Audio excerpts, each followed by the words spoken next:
bulshada jaaliyada koonfur galbeed Soomaaliya ee ku dhaqan gobolka Sanaag oo isugu jira ganacsatada dhalinyarada haweenka iyo bulshada qaybaheeda kale ee kala duwanba ayaa kulan ballaaran oo isugu yimaadeen magaalada Ceergaabo waxay halkaasi cabasho xooggan ka muujiyeen muddada maalmaha kooban ka hadheen ee loo qabtay in dadka aan u dhalan Soomaaliland ay ka mid ka yihiin ay kaga baxaan Soomaaliland waxayna bulshadan jaaliyada koonfur galbeed Soomaaliya ee gobolka Sanaag ku dhaqan madaxweynaha Soomaaliland iyo xukuumaddiisa ka codsadeen in muddadaas oo aad u kooban awgeed loo kordhiyo si ay uga diyaar garoobaan ka bixitaanka Soomaaliland waxaana xubnihii halkaasi ka hadlay oo ka mid yihiin gudoomiyaha jaaliyada koonfur galbeed Soomaaliya ee gobolka Sanaag Ibrahim Axmed Chiribey iyo ganacsadooda caanka Cali Cabdi Duufo Cali Dheere iyo xubno kale hadaladoodii ka mid ahaa dad iska xamaasho ganacsataan ahayn caruuraha noo joogo xaasas baan ku leenahay xoolaan ku haysanaa waxaanu codsanaynaa in muddada 7 bari ay naloo qabtay madaxda Soomaaliland ay go'aan ay ka gaaraan annagu sidii aan ku bixi karno waxa weeye annaga lacagana nalagu leeyahay lacagaanu dad ku leenahay 7 casho iska daa 5 bilood 6 bilood kuma soo bixi karto ilaa gobolada Soomaaliland degmooyinka oo dhan baa lacag naga taala dadku ilaa miyiga ilaa meelaha ilaa xeebaha lacag ay naga jirtaa dad sidaa ku bixi kara mani waa codsi aan u jeedinaan Jamhuuriyadda Soomaaliland annagoo ah dhalinyarada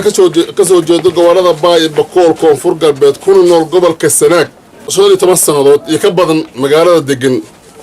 ahna ganacsato Soomaaliyeed hanti noo taalo hantina ku leeyahay ayaa barsaabka gobolka saaka noo yeeray wuxuu nagu yiri ka baxa magaalada ka baxa annaguna rag sidaa ku bixi kare ma nihiin caruura noo jooga xaasba noo jooga waxaanu doonaynaa 7 cisho ayaa ka hadhay muddada barsaabku noo soo qabtay xoolahay way kala daadsan yihiin 7 cisho waxay tahayna maahan waxaanu codsanay dawladda barsaabka maayarka taliyaha qaybta madaxda gobolka wasiirka arrimaha gudaha waran cadde waxaanu doonaynaa in maaragtay dib loo eego inay dib isku noqdaan oo ay noo tashadaan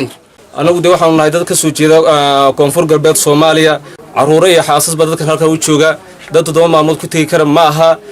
waxaanu leenahay madaxweyne iyo wasiirka arrimaha gudaha iyo gudoomiyaha golaha wakiilada Cabdiraxmaan Cirro iyo gudoomiyaasha xisbiyada mucaaradka dhammaan ummadda reer Soomaaliland waxaanu ka codsanaynaa inay wanaagii markii hore ay nagu soo dhaweeyeen un arrintu ay noo ahaato oo aan xumayn Jamhuuriyadda Soomaaliland